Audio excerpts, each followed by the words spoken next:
Bueno, a continuación tenemos la tercera ponencia que vendrá de la mano de Enrique Iranzo. Enrique nos va a hablar sobre el mercado solar mexicano y nos va a dar una referencia en un caso concreto, que es una central de termosolar de agua en Prieta, en Sonora, y es una central híbrida solar y gas. Bueno, como ya ha avanzado Luis, Enrique es director de Desarrollo Solar de México y Caribe de Abengoa Solar. Y os voy a dar un pequeño resumen de su trayectoria anterior. Él es licenciado en Ciencias Económicas y Empresariales por la Complutense de Madrid, máster en Dirección Comercial y Marketing por el Instituto de Empresa Business School, tiene un PMD en ESADE y Masterclass en Globalización de Mercados en Londres. Ha desarrollado también su carrera profesional en el Departamento de Desarrollo de Negocio de distintas multinacionales europeas. Ha estado, por ejemplo, en Inglaterra, en Francia, en Alemania y por supuesto, en España. Se ha focalizado sobre todo en el sector energético, donde día a día, y bueno, ha desempeñado el puesto de día de hoy el de director de Abengoa para el mercado mexicano, Centroamérica, Caribe y Colombia. Y bueno, pues empieza cuando quieras, Enrique, con tu presentación. Muchas gracias. Muy buenas tardes a todos, gracias por la presentación, Georgina, y agradecer también la invitación y que siempre para mí es una oportunidad venir a España, ¿no? Vivo en México desde hace 6 meses y la experiencia es gratificante. Hay mucha gente que habla de oídas, hay mucha gente que no ha estado allí y hay mucha barrera mental que tenemos que empezar a superar para poder desarrollar aquellos mercados, ¿no? Y desde aquí animo tanto a las empresas españolas como a las entidades financieras a que así lo hagan. Desde el punto de vista macro, a día de hoy podemos ver que México nos ofrece grandes posibilidades. Está creciendo al 3,5%, si bien la previsión para 2013 puede ser superada debido a la flexibilización de los mercados. A día de hoy la flexibilización de los mercados ya ha empezado por el mercado de las telecomunicaciones. Esperemos que sea un ejemplo a seguir y que el sector energético también siga esos pasos, ¿no? Si nos fijamos, un dato que rápidamente nos salta es la tasa de paro, que está en el 5% o en el 4,5% previsión para 2013, bastante significativamente inferior a la que a día de hoy tenemos en España, ¿no? La inflación anual está controlada en unas tasas en torno al 3,5% y en línea con la de su zona geográfica. En cuanto al riesgo país, es un riesgo moderado, un diferencial en cuanto a la financiación de los proyectos de 142 puntos básicos. Como bien sabéis, la referencia del diferencial es con respecto al bono americano. El tipo de cambio está en 12,9 pesos aproximadamente el dólar y la previsión es que se fortalezca con respecto al dólar a partir de este año, ¿no? El índice de transparencia en una posición 100 con respecto a 182 y facilidad de hacer negocios en la 53 con respecto a la 183, ¿no? El sector eléctrico ya hemos hablado ampliamente, si bien únicamente referenciar a la CFE como motor del sistema, a la CRE y a SENER dentro de la política energética, ¿no? A día de hoy la capacidad instalada y la generación anual que veremos ahora en detalle. El mix energético resalta sobre todo la gran dependencia del petróleo, como bien se ha dicho, y cómo desde el año 2000 hasta el año 2011 no ha habido tampoco un desancle en relación a la dependencia del petróleo, ¿no? Se ha elevado el protagonismo del gas natural, los ciclos de cogeneración, como bien sabemos, pero la dependencia del petróleo es clara, ¿no? En ese 65% a día de hoy. Muchas gracias. En cuanto al mix energético, podemos ver desde el punto de vista de energía primaria que México a día de hoy es exportador neto de energía, con un balance a su favor. Si bien este balance a su favor y haciendo previsiones a medio plazo, podemos decir que en el año 2019 tendría problemas de déficit energético, haciendo una estimación con un crecimiento constante del PIB, tal y como a día de hoy se está realizando. En el año 2019 empezaría a afrontar serios problemas de abastecimiento energético. Con lo cual, si tenemos por una parte un sector bastante intervenido, un sector pendiente de liberalización y unas previsiones de déficit energético en el corto plazo, creo que la política económica del nuevo Gobierno, que acaba de inaugurar su sexenio, debe ir encaminada a liberalizar este sector, con lo cual retribuiría en inversión extranjera y en grandes posibilidades para las empresas españolas. Desde el punto de vista de capacidad efectiva, estamos hablando de 53.114 megavatios, muy focalizado. Si veis la proyección desde el año 2000 al año 2012, térmica ha disminuido algo, si bien los ciclos combinados se han disparado, ¿no? Renovables, y dentro de renovables solar, a día de hoy es poco representativa, con lo cual está todo por hacer y en ello estamos, ¿no? Únicamente incorporo este mapa para que tengamos la referencia de lo que a día de hoy existe. Este mapa tiene que ser modificado en el corto o medio plazo, de tal forma que el protagonismo de las energías renovables y solar, sobre todo, se denote en él, y esperemos que en los próximos 5 o 10 años la generación solar en el país ya sea una realidad. Hasta ahora ha habido muchos proyectos previos, ha habido muchas presentaciones y, como muchas veces también me dicen en algunas reuniones que tenemos, mucho PowerPoint y poco Power Plant, y a día de hoy tenemos que cambiar esa tendencia, es decir, llevar a cabo esos proyectos que muchas empresas están ya presentando en México. La siguiente pregunta sería, ¿por qué no se han llevado a cabo a día de hoy, ¿no? Hay determinadas, como bien se ha dicho, la burocracia previa es importante, las tramitaciones tienen que ser agilizadas, los organismos tienen que estar más vinculados y de forma más conectada, y a día de hoy México tiene que agilizar toda esa burocracia previa y, sobre todo, unificar, porque nos encontramos con distintos tipos de problemas en distintos estados, ¿no? Por ejemplo, en determinados estados en donde la idea es financiar proyectos, tenemos que contar con distintas garantías federales, ya que el Estado en sí no te puede dar determinadas garantías de cara a un project finance, y el banco no sería financiable, y con lo cual este proyecto no sería bancable. Dicho Estado tiene que contar con garantías federales que lo respalden, ¿no? A día de hoy estamos trabajando en esa línea. Por tener una idea del marco macro, el mercado energético, lo que a día de hoy tenemos, cómo están diferenciadas las tecnologías y el sistema de precios o tarifas que a día de hoy está pagando el usuario, creo que podemos ver mejor en el siguiente gráfico. Podemos diferenciar consumos de energía por sector, en donde destaca el sector empresarial, el sector doméstico, y el sector comercial, aunque es menos representativo en volumen, va a ser muy representativo en cuanto a la tarifa. Porque en la tarifa estamos hablando que, si bien en 2011 el costo se sitúa en una media de 1,27 pesos mexicanos, que no es representativo de los problemas a los que se enfrenta día a día los consumidores y los pagadores al final de la tarifa. Estamos hablando que en el sector comercial, por ejemplo, hablamos de 2,9 pesos, que si hacemos la traslación a día de hoy estaríamos hablando en torno a 0,25 centavos de dólar y 0,19 céntimos de euro. Es decir, unas tarifas disparadas. En servicios estamos en torno a 2 pesos, que en 2 pesos sería 0,17 centavos de dólar y 0,13 céntimos de euro. Con lo cual, desde el punto de vista nuestro de Abengoa, hay grandes oportunidades de negocio en México. Creemos que hay nichos de mercado en donde es necesario ya empezar a desarrollar instalaciones solares, porque somos competitivos, porque los números así lo delatan, y porque también, respaldado por un estudio de Bloomberg, vemos que las curvas, el coste medio de la energía, que es lo que representa el FOE, ya cortarían en unos valores en centavos de dólar que hacen viable cualquier instalación solar a día de hoy en determinadas zonas. Como bien habéis expuesto anteriormente, el mercado energético mexicano es complejo, hay que conocer determinados nodos, el precio al que dicho nodo está facturando la energía, hay que segmentar, y la tarifa es muy complejo su cálculo, porque tiene criterios medioambientales, tiene criterios climatológicos, tiene todo tipo de criterios, y son criterios que al final lo que denotan es una intervención del mercado por parte de un organismo que arbitrariamente, aunque basándose en criterios objetivos, pero que creemos que pueden ser mejorados, ¿no? Y que arbitrariamente no se puede justificar, ¿no? Esto es lo que a día de hoy tenemos, y sobre esta base de lo que tenemos que empezar a construir el futuro, ¿no?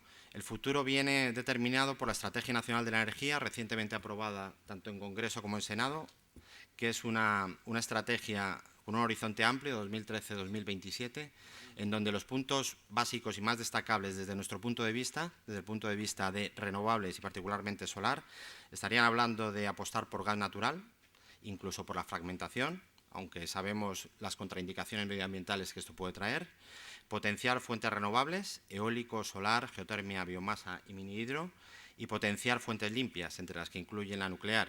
Si bien es cierto que la nuclear desde que se realiza un proyecto hasta que se pone en marcha pueden pasar en torno a 8 o 9 años, con lo cual creemos que la nuclear, si finalmente apuestan por la nuclear, a día de hoy México únicamente cuenta con una central nuclear, la de Laguna Verde.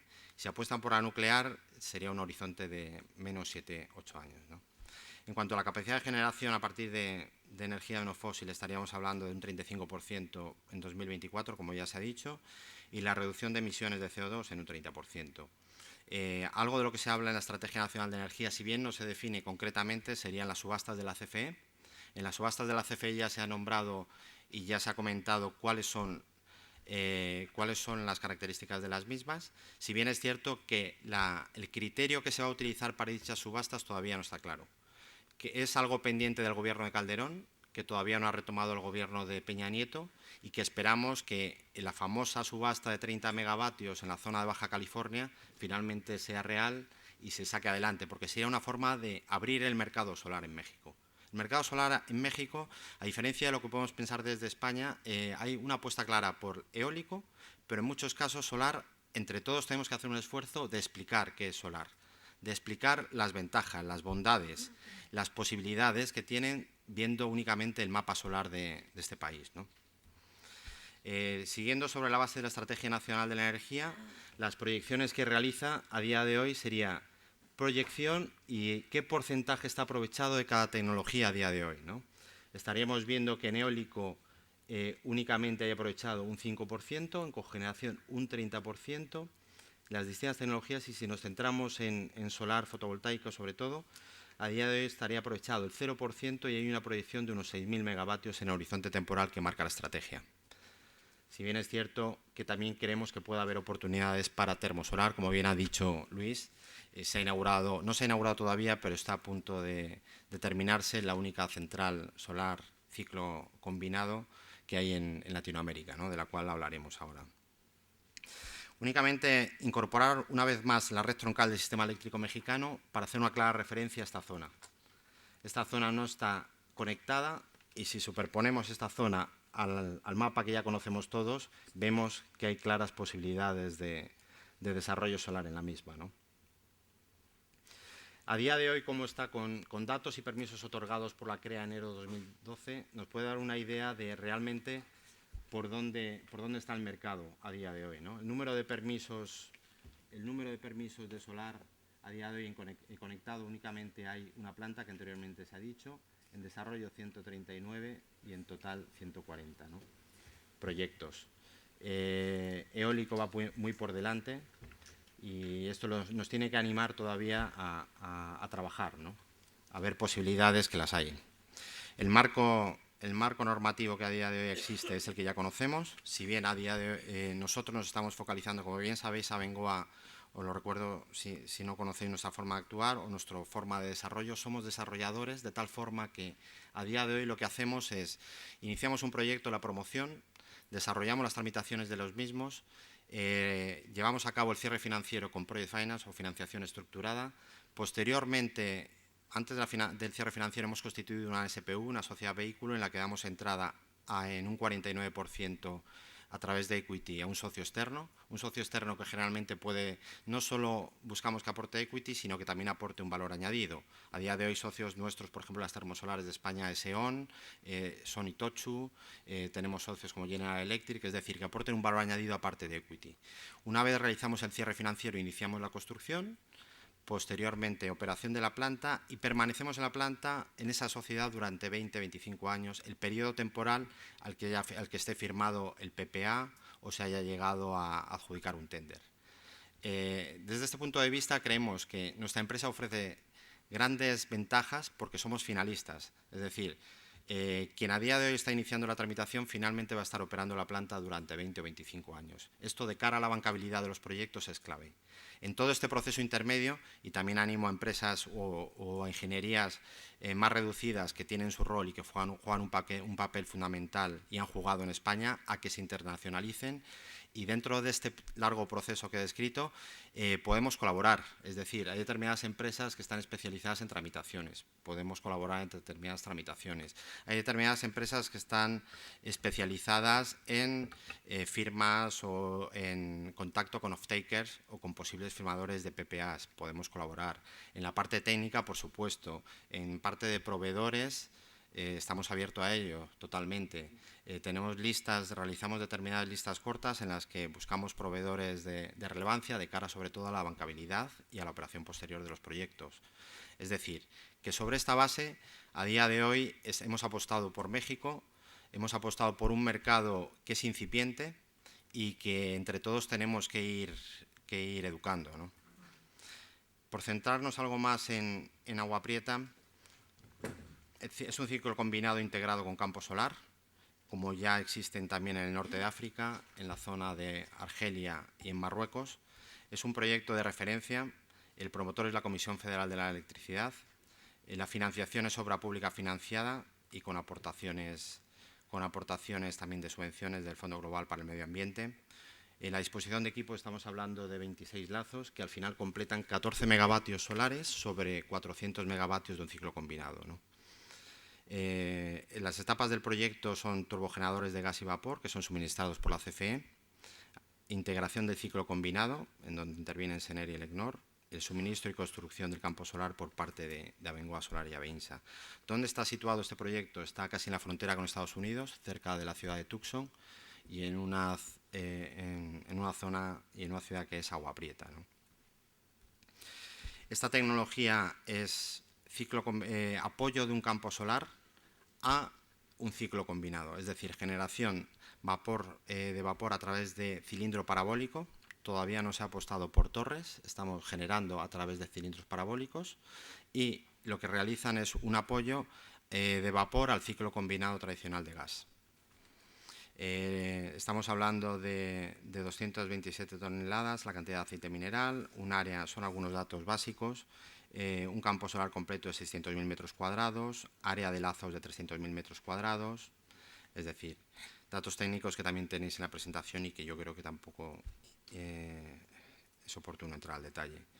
Es cierto que a día de hoy el campo solar está completado al 80%, todavía no está terminado y ha habido que hacer un pequeño parón porque la CFE, que se encargaba del suministro de las turbinas, a día de hoy estamos pendientes de que la adjudique y que pueda llegar dicha turbina, ¿no? Por eso se ha tenido que realizar un parón, ahí indica el 78% del progreso, si bien ese dato es de marzo, a abril estamos al 82%. Y ahora estamos en stand-by pendientes de la recepción de la turbina por parte de la CFE. Estos proyectos creemos que son de referencia y, como bien hablaba anteriormente Luis, es el primero en Latinoamérica. Se han hecho algunos otros en Marruecos, en operación a día de hoy. En México está en construcción, prácticamente terminado. En Egipto también. Y se aprovechan estas subvenciones y estos fondos para desarrollar este tipo de tecnología, ¿no? Por la que Abengoa apuesta abiertamente. A día de hoy, en México, igual que en otras latitudes, estamos apostando por termosolar, todas sus variedades, fotovoltaica, dentro de fotovoltaica concentración solar, a través de módulos propios también, y dentro de termosolar, plantas híbridas.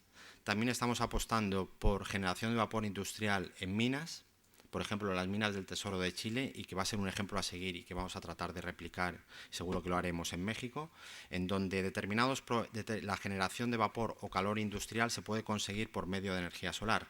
Y en determinadas zonas remotas, por ejemplo, las minas del Tesoro de Chile, consigues mayor eficiencia a través de la generación solar que tradicionalmente como se venía realizando, que era quemando fuel o por otros procedimientos. Entonces, es competitiva la energía solar para determinados procesos y el desarrollo en Latinoamérica está en fase inicial, ¿no? La mina del Tesoro de Chile es la única instalación a nivel mundial que se ha realizado a día de hoy con estas tecnologías y seguimos apostando claramente por su implantación en México, ¿no?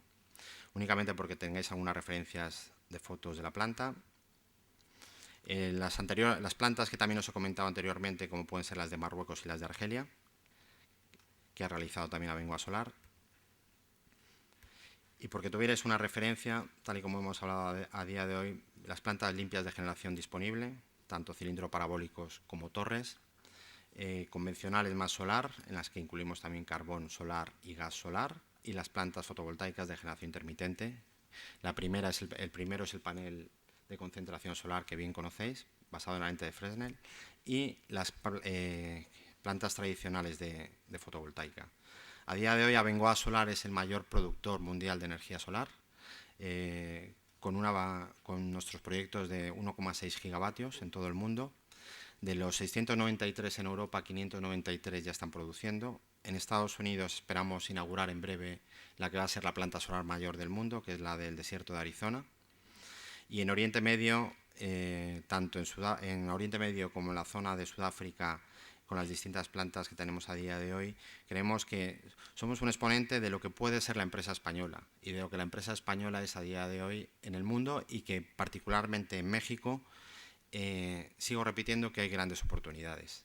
¿En qué nos hemos basado para alcanzar estas cifras? Nos hemos basado en I+D, claramente. Si algo ha apostado Abengoa siempre es por I+D. Tenemos acuerdos con los principales institutos a nivel mundial, bien sea ENREL, bien sea CIEMAT, Fraunhofer, distintas opciones de colaboración desde el momento cero, ¿no? Las plantas pilotos o pruebas reales que realizamos tanto en la plataforma de Solúcar como en otras ubicaciones, y los proyectos comerciales. Es decir, es un proceso en el que hay que invertir para que finalmente obtener estos resultados, ¿no? Y únicamente quería resaltar una vez más las posibilidades que ofrece este país. Yo estoy viviendo ahí, como os he dicho, poco tiempo, conozco poco todavía, pero hay grandes posibilidades. Es el mercado de entrada natural de la inversión española en Latinoamérica. Ellos pertenecen a la Alianza del Pacífico, que unifica mercados como son México, Colombia, Perú y Chile.